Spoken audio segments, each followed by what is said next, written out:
let's do it. And when it says 7:22, we'll start it Okay. at 7:22. What time is it? It is now 7:21, and I am reporting live from downtown Austin. Goodness, So who am I here with? we haven't started yet, have you? I started it. You weren't supposed to started It's yet. a perfect start. 7:22. Okay. Yes, you are here with Marcella Salazar. Marcella Salad Bar. Salad Bar. There you go. Yes. Another name. Yeah. That's an inside joke, guys. Yes. So let me ask you this. Yeah. You look beautiful out here. Sleeping on this concrete right here. Yeah. How did that occur?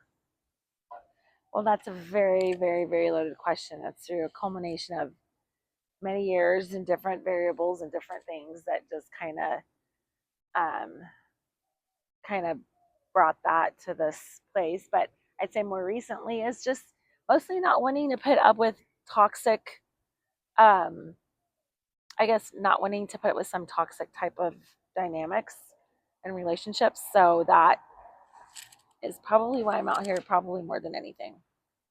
So you didn't compromise for a limited reality. Yeah, I guess so. It wouldn't even seem like it was really that much of a reality. A lot of it was just kind of it was toxic because a lot of it was just deception and Like a past relationship. yeah, it's pretty fresh. So it may be kind of, I don't know, it was off and on for some time, but that was the most recent thing. Then there's also the thing of just societal type things with jobs and whatnot. But yeah, the relationship was probably the um, most recent thing of as to why. Miss Salazar, Uh-huh. you look completely coherent to me. Like Oh, you thanks. look very intelligent. Uh, Doesn't look like to me you do drugs. no, Is I, that the case? that's that. Well, that's correct. I've never done a drug in my life. Really? Yes. Yeah. And so in this situation, you don't look like you're mentally ill either. Yeah, I wouldn't say that there, as I observe things and also go through things of my own, I think that there's some people that are, you know, they will kind of, I guess, argue with the air, so to speak, or what's around them. Not to say now, with that being said, I still think that there are causes and provocations that can cause a person to reach a point of anxiety, depression, and we don't, because there's always this fear thing. Although people aren't coming up to you with a gun to your head, supposedly, or gonna or try to like physically harm you. There's a lot of um, Trauma. psychological things that people like to kind of say. Well, if you do this, this is gonna happen. If you do this, we're gonna cause it. And of course, it's not.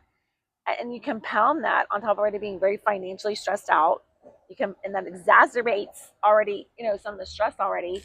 So then what happens is, I think a person that is probably, for the most part, a sound-minded person, and if they feel like there's always just going to be a continuation of more stress, more pressure, more stress, more pressure, I think people, that is an atmosphere of fear that it's derived and based on fear, and then also it's not empowering, it's not loving, and hence it leads to a state of mind that I can believe that it's not sound. Now, so I think that societies and communities these days are not.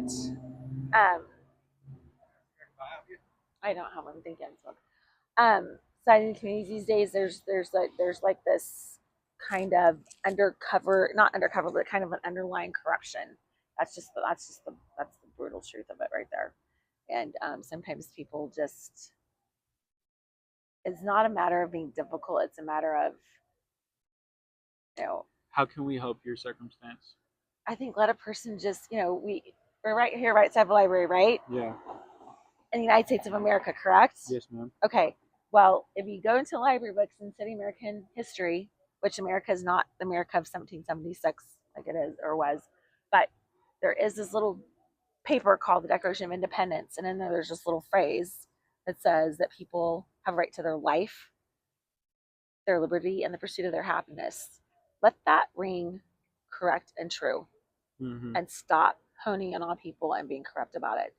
That right there, if a person wants to be with a man who is like-minded in their beliefs, if a Right. person wants to work and to self-sustain until they meet somebody like that, if a person wants to help a family member, those things are not crimes and they're not wrong. But yet I see more of a network given to those, more support given to those who probably do want to participate in that and cause a lot of harm and hurt for people than those who do not.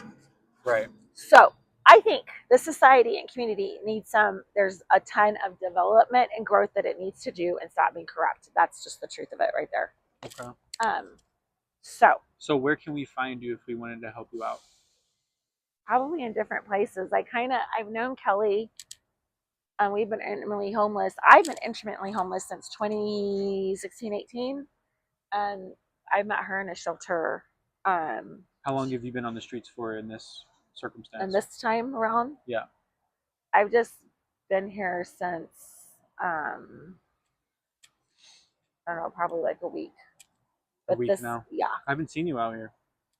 Yeah, because I've never been on the streets before. It's either been in the shelter or eventually, I've had a vehicle and I've sat in my vehicle if I've had to, or eventually, where, just I was engaged, I did have a fiance, or I go back with a family member. But Do you have a phone on you? yes, I do. Okay. Do you want to give us an email? I don't really use my email, but I Okay. can give you my number after Okay, that. You perfect. can, yeah. Let's do that. So, guys, you can find her at the library. She's hanging out right now. Um, I'll get her social media or something like that. If anybody wanted to reach out and help you, what would be the first thing you need right now? Wow. Okay. So I'd say the first thing I need is a prayer. The second thing that would be of practical use to me would be, I think being a girl, being on the streets can be dangerous. Last night we had 2 or 3 guys come up. I jolted up and I'm like, please don't talk to me. Please don't stay here. Da, da, da, da. I think at least, the shelters aren't working with you to get in. So I think if there's a clunker that anybody has and doesn't want, but it's drivable and it can pass, like, that would be a blessing. I'd sleep in a car until I could find something else. I think it's just safer and less dangerous. That would be something. Where would you sleep in a car at? Oh, Do you there's know a different. spot around here? Uh, Not so much downtown, but there are some stores that allow people to park their vehicles there. So and to sleep overnight. So that would be something. Or I think there's some parks you can do that too. At Okay. too, that have restroom I'm gonna have to facilities. look into that. Maybe we can help you out with that. Yeah, yeah. I would not want to disclose too much because then I don't want to. Do you currently have a job? I don't. That's another thing. And networking with people that can work with you on jobs. Like if there's a place you can go, possibly take a Have shower. you heard of Trinity Center? Yes, I have. And that's not a place to be. I didn't really notice them helping me with work necessarily that They have a much. labor center right near there. Okay. Maybe I can get you in touch with. There's a labor center, Okay. Cool. and they do. I mean, sometimes they fulfill different labor jobs. Okay. What kind of jobs do you like? I think kind of more administrative, clerical type of thing. Like a secretary? Yes, I have worked from a receptionist up to management, but I think office work, secretary is fine. Yes, or maybe like a personal assistant, or like a, being that I'm kind of in this place, like to ease into that, but like maybe for a very nothing against, for maybe a successful business lady downtown, or kind of understand my take on a woman having some healthy independence and autonomy to maybe making her own money and making decisions. I'm not trying to do this out of pride and arrogance. I think we comply prematurely or comply with things that aren't really that are aligned with your values and beliefs. It's gonna come to there's gonna be problems down the road. So might as well just try to like avoid that, get your own autonomy, get your own money and stuff until you can find things that you can then connect with more that are more aligned with what is 100%. your belief system and whatnot. 100%. Yeah. Well, I appreciate you taking the time to share, your experience out here and your Yeah. existence right now. Is there anything else you want to share with us? Uh, no, not really. I'm just thankful that people actually kind of care. That's good. That's a blessing. And I just think a ton of this could be avoided. You know, being some, and I just think a ton of this could be avoided. And I just wish that there are people that you could network with more that just kind of had I think studying American history, like the people in America. I'm not necessarily, America's, there's a ton of things that have gotten kind of watered down or too watered down or corrupt or along those lines. But if people are saying, it's reasonable to expect that there are just some things that people ought to have without screwing with it, I think there could be a ton of the stuff that could be avoided, honestly. Mm-hmm. So, And you mentioned earlier, you said you needed a shower. well, I'm saying like a job sometimes, like if you're homeless, Yeah. it can take, then you have to go to your storage unit, put your bedding back, go get your shower gent things, Yeah. then haul that to a gym or nearby shower, which can take an hour or two.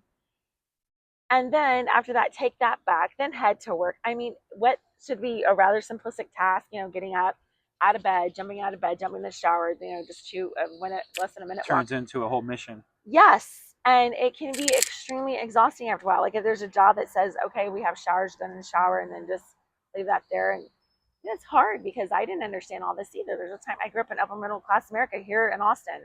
This is this has been a learning experience. It's different. So, um, something along those lines. Huh. Yeah, like a job. So your number one ask right now is a car. Yes. That's all our job. Or a roommate for right now that also connects me with like job things to start. Okay. Maybe a connection.